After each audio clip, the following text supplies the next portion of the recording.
This is your life. This is Wimbledon's main street, and I'm heading across the road here to this theatre, chasing a famous pantomime character. And what a character is playing the part. Right now, he and the rest of the cast are about to be interviewed for a television program, London Scene. Now, because I couldn't afford to be seen, I've had to keep away from the theatre at the last moment, which is now, and I'm going to change places with the original interviewer, who's due to make a typical traditional pantomime entrance. Right, come on! Just a moment. I want right to evict this poor defenceless widow. Jim. Mother Goose. Don't interfere, young fellow, me lad. I want Mother Goose thrown out of there. You just keep out of this. Mother Goose, are you free? I'm free! What's going on outside, mate? I can't have all this time. Oh, sir, I appeal to you. Appeal dismissed. 6 months. Get the furniture out. You're not going to take me goods and chattels, no. Is there no one can help me? Yes, Mother Goose. I can. It's Barbara Castle. With my magic power, I will send someone to your aid.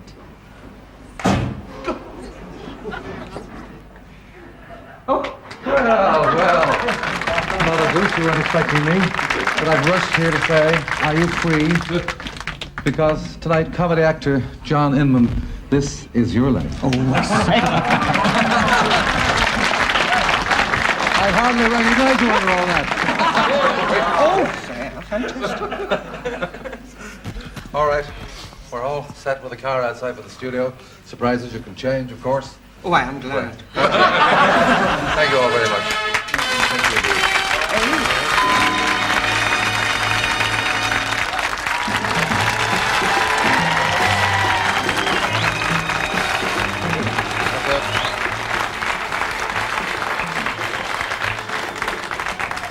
And right away, my thanks to your panto pals for helping me pull a fast one on Mother Goose. Arthur English, Mike Hope and Albie Keane, Ken Wood, Leonie Collette, Barbara Newman, and Gillian Humphreys.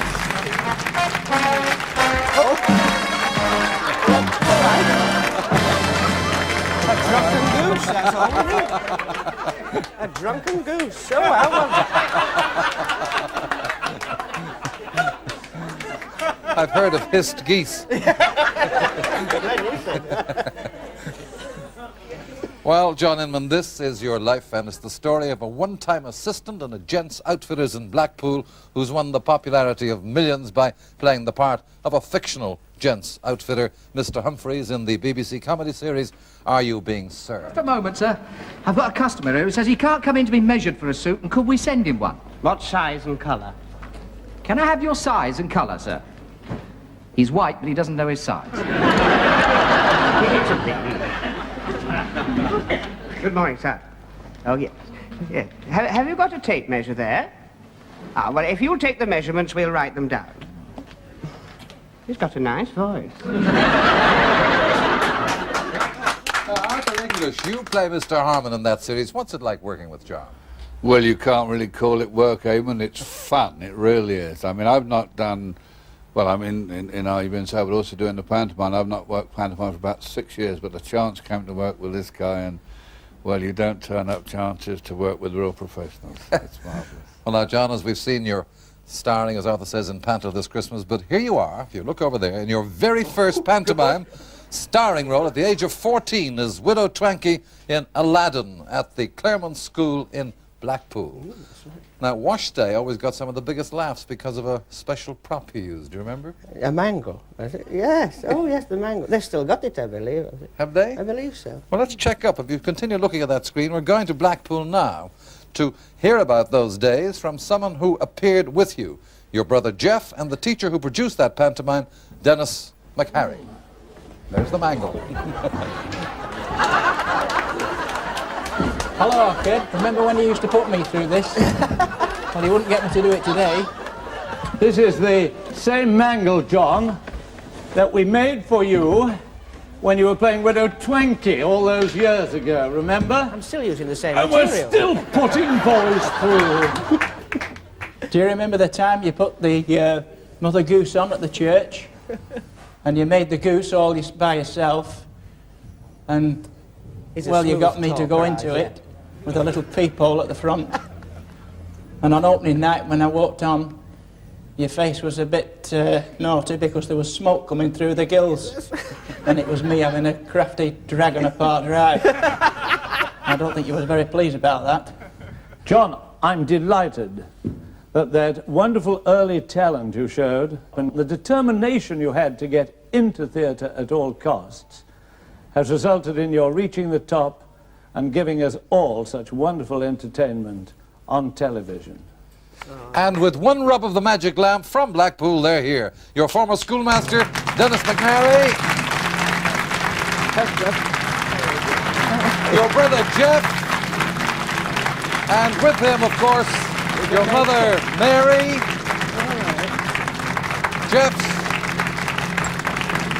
Jeff's wife, Pat. And their daughters, your two nieces, Debbie and Jackie.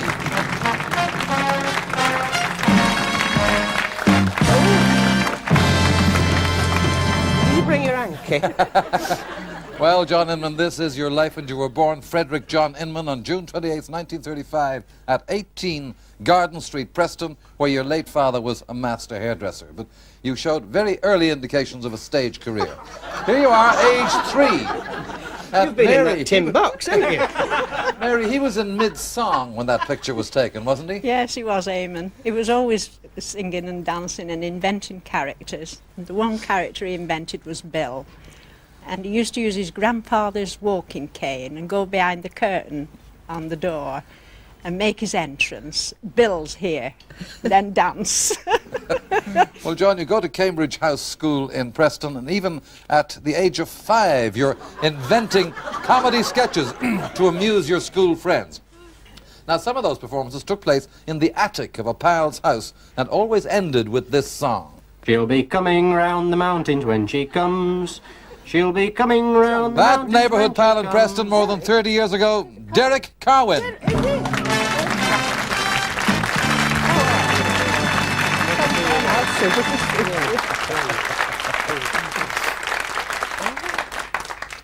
Derek, after your attic, John progressed to a bigger theatre, didn't he? That's right, Eamon. He went on to a friend's garage. Yes, and we're going there to that garage right now, to 214 Brockholes View, Preston, to hear from a school days pal you haven't seen for 27 years, Peter Diamond. Hello, John. Do you remember the old times that we spent together when we used to give shows in this old garage here? Gosh, look at it. Do you remember when we did our first professional show together at the New Victoria, Preston, many, many years ago? Wouldn't it be nice if we could be together again? Well, together again you are, because from 27 years ago, here is Peter Diamond.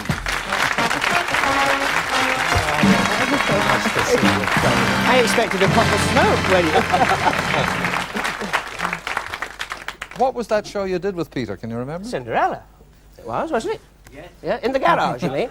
Yes, it was Cinderella. No, you I wasn't Cinderella, no. Well, now, when you're 13 years old, you and your family move from Preston to Blackpool and take over a holiday boarding house at 55 Bank Street, and there you are, just 14, in the front garden. What a lovely lad. Now, in school drama productions, you work hard backstage too, even helping with the sound effects. And one day, during dress rehearsal for the opera, Mary England, you're very unhappy about an offstage sound effect which is supposed to be a big man falling in a river. John said it sounded more like a little stone being dropped in a tea mug. The school pal who was working on the sound effects with you over 25 years ago, Tommy DeVere.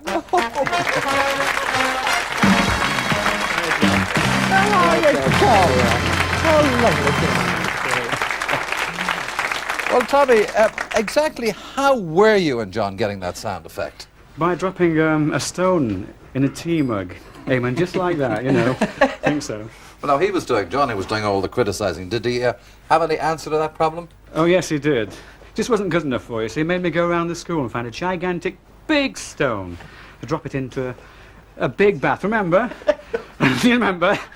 And well, I found it. I think there was Fred Roberts and a few of us, and we dragged it to the, to the show.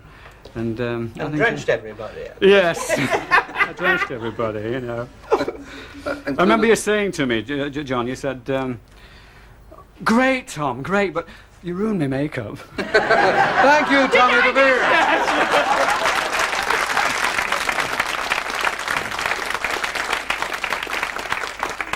Well, not quite as successful as that pantomime washing mangle, but 23 years later, when you'd become a professional comedy actor, you'd pantomime audiences laughing with another trick machine.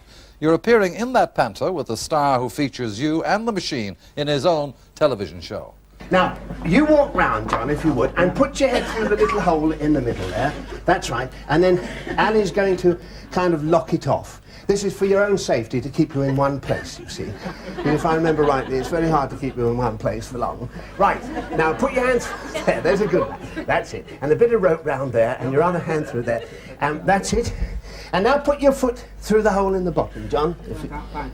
You remember how this went. That's great. And your foot through there. All right. You used to as well. Right. Now, Ali, just a gentle heave on the top. And a heave on the bottom row. That's it. Cleat off. Only just right. Yes. I said cleat. You remembered. You're doing it very well. Just let everything go loose. It's not easy. That's it. Now. Oh, yes. Oh, he remembers, you see. Actually, it's quite funny, isn't it? You're doing it very well. And he's here tonight, television's master of magic, your good friend, David Nixon.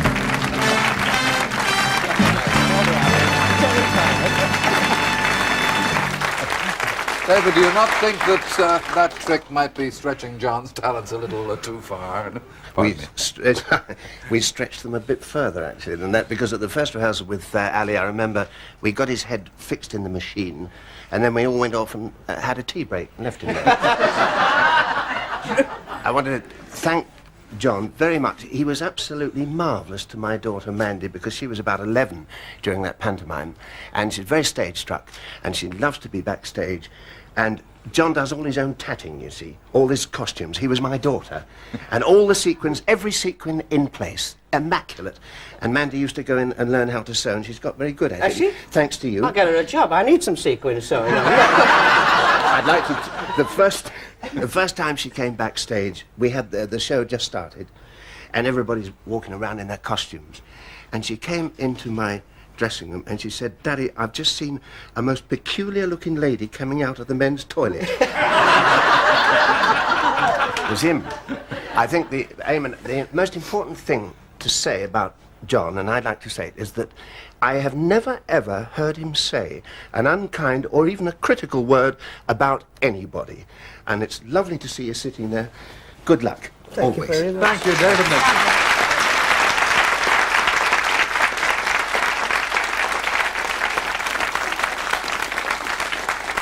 Well, John, stage and television stardom was still just a dream when you left school in 1950 and started work at Fox's departmental store in Church Street, Blackpool, in the gents' outfitting department. And that's when you first hear the words now famous in television's Are You Being Served, but spoken to you by your real-life boss. I say, John, are you free? He was head of the gents' outfitting department at Fox's 25 years ago, Jack Holden.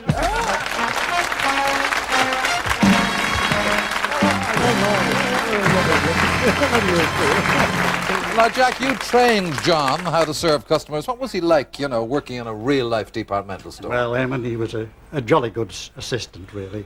You know, he was easy to learn, easy to teach, and he was eager to learn. I was sorry that I had eventually to persuade him to leave us for better things, so I suggested he should go up to London. And I'm pleased to say that, having applied for the job, he got it. Thank you, Jack Holden.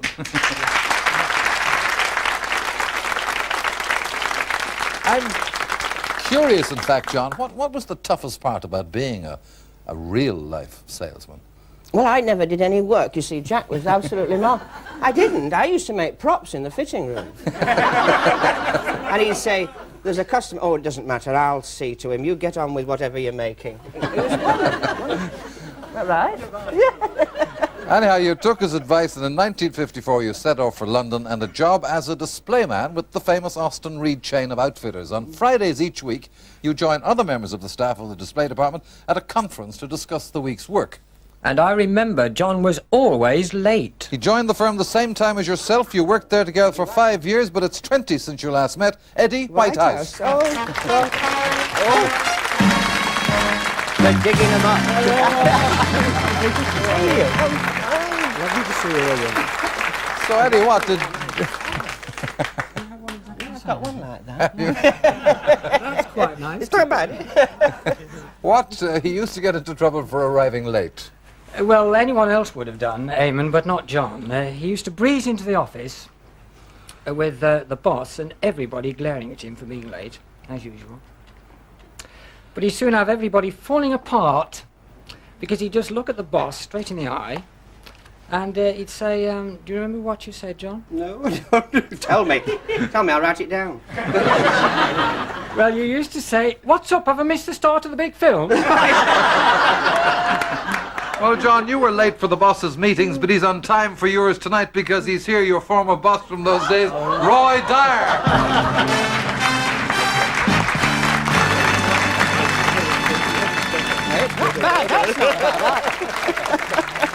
So you found it difficult to lose your temper with John? It was impossible, Eamon.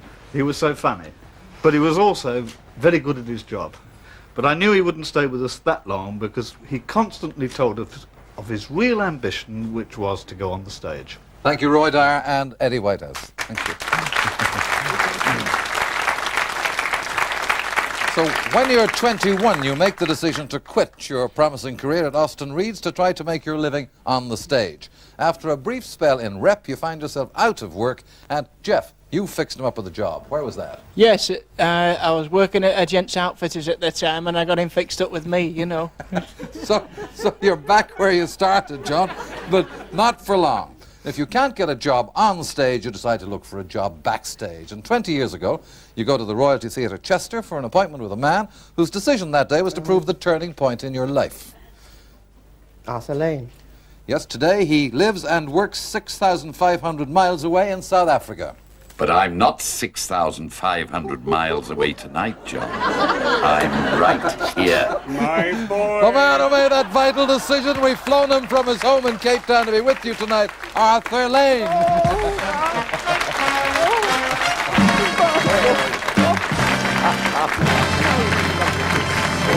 So what decided you to give John that backstage job? Well, I met him and he said to me, I am the finest stage manager in the business. And I believed him. But as a stage manager, there was one night when he got a chance to act, wasn't there? There was indeed. Now, I'm going right back to the very early 60s. He was my stage manager in a show that I took to the Grand Theatre Blackpool. And at 4:30 on the opening night, the leading man came to me and he said, I said, are you telling me you've lost your voice? And he handed me a doctor's certificate to say he'd got acute laryngitis. I said, John, take a script, go in the dressing room. You're on tonight playing the lead. And he said, what about a uniform? I said, well, what about a uniform? It's in the dressing. He said, but the leading man, this was made for a man 6'4". I said, John, don't make difficulties. The curtain goes up in an hour's time. I went in front, explained everything to the audience, and they gave him a standing ovation when he came on. And I give you my word, this is the point to the whole story. He got the script in his hand, and if he looked at it twice during the show, that was as much as he did. Thank you, Arthur Lane.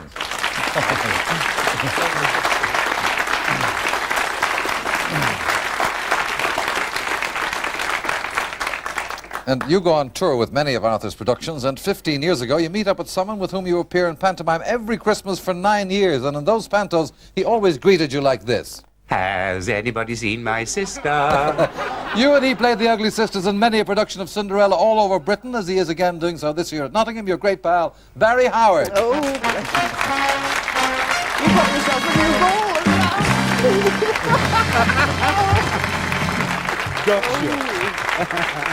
As the Ugly Sisters, Barry, you proved great laughter makers, but there was one laugh that wasn't expected. Yes, we've had quite a few that weren't expected, but I know the one you mean. Yes, it was in the boudoir scene. That's the scene in Cinderella where the Ugly Sisters get ready for the ball, you see. And the management gave us a marvellous set with disappearing beds that went back into the wall. And we do all that, and John goes onto the bed, says his cue, and pulled away. And I say, has anybody seen my sister? And the kids shout back, she's gone through a hole in the wall.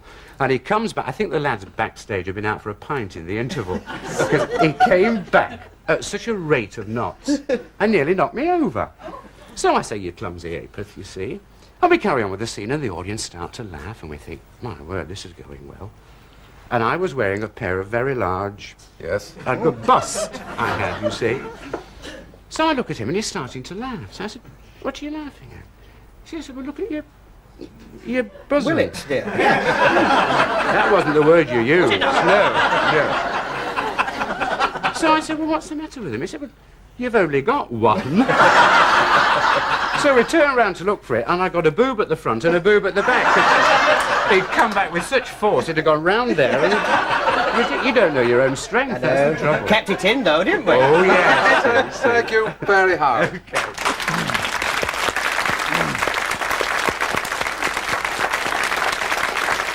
All right now, John, I want to take you back to a pantomime which you and Barry were the Ugly Sisters 7 Christmases ago at Oxford. The star of the show arrives at the theatre and gets quite a shock. Because the Ugly Sisters had taken over my dressing room. Well, he's obviously got over the shock because he's here to greet you again, that great entertainer, Roy Castle.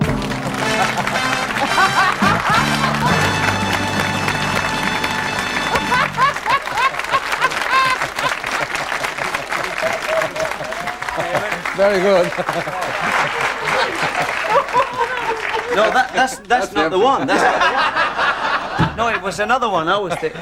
Oh, it's you! Hey! How are you, kid? All right. Good to see you. Doing a bit of triple tonguing. Little bit of triple tonguing. Oh, why not? I tell you, it's absolutely superb because my lad Daniel, was about 5 at the time, and he came to see the pantomime. No, he thought I didn't work, you see, because well, I used to sort of leave home when they'd gone to bed, and I was still in bed when they got up. You see, they thought I was slovenly and that, and a bit of a dropout. And the first time they ever saw me work was matinees in pantomime, and they came to see the panto, didn't they? And afterwards in the car, you see, he said to me, he says, Daddy, he says, it's rather strange. He said, I noticed that there were ugly sisters on the stage, but there were ugly brothers in the dressing room. And how did they get the #1 dressing room? Well, because they got all those costumes. He only had a comb and a trumpet. That's right.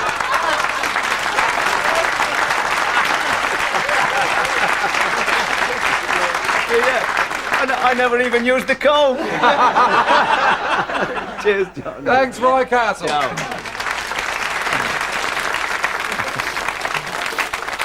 Well, John, as we've heard, you cheerfully served as a hard-working apprenticeship in 2 careers in the menswear trade and in show business, and 4 years ago, your experience in the two came together to bring you stardom in that comedy hit, Are You Being Served? And 7 of those faithful servants at Grace Brothers Departmental Store are on a staff outing to our studios tonight. Your colleagues and great pals, Molly Sugden,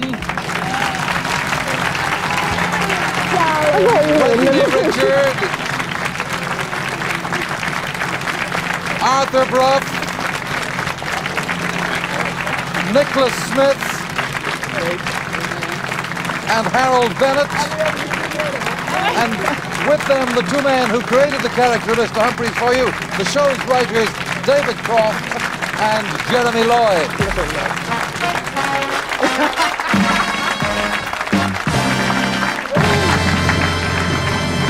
Molly, tell me, how do the staff regard John in real life? Oh, well, how could we help but love him? Oh, bless him. He's never failingly good-humoured, and he's so witty.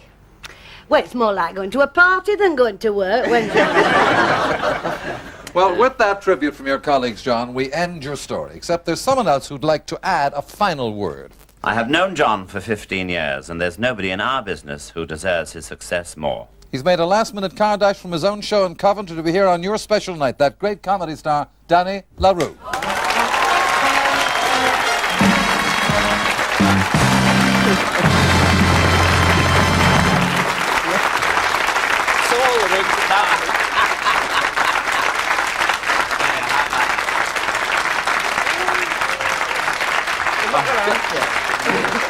Danny, I know that you've gone to a lot of trouble to be here tonight. No trouble. There's no trouble at all. See, the marvellous thing about our business is it's all colleagues. We all talk tonight. I've been watching, terrified. I thought, everybody's on. What am I going to say? The one thing, thank God somebody hasn't said it. The greatest thing about, everybody talks about stars, but it's people make stars. And people only recognize people. And it's because you're such a marvellous person that they love you first, and they love your character second. You're a lovely man, you're a hard worker, and you're a great star. It's my privilege. I've run down the M1, it's full of fog. But that was clear and to the point, and that's what we want to say. John Inman, this is your life.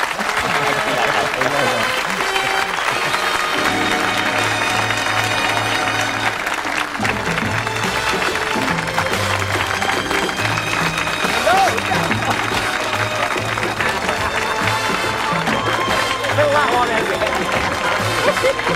in.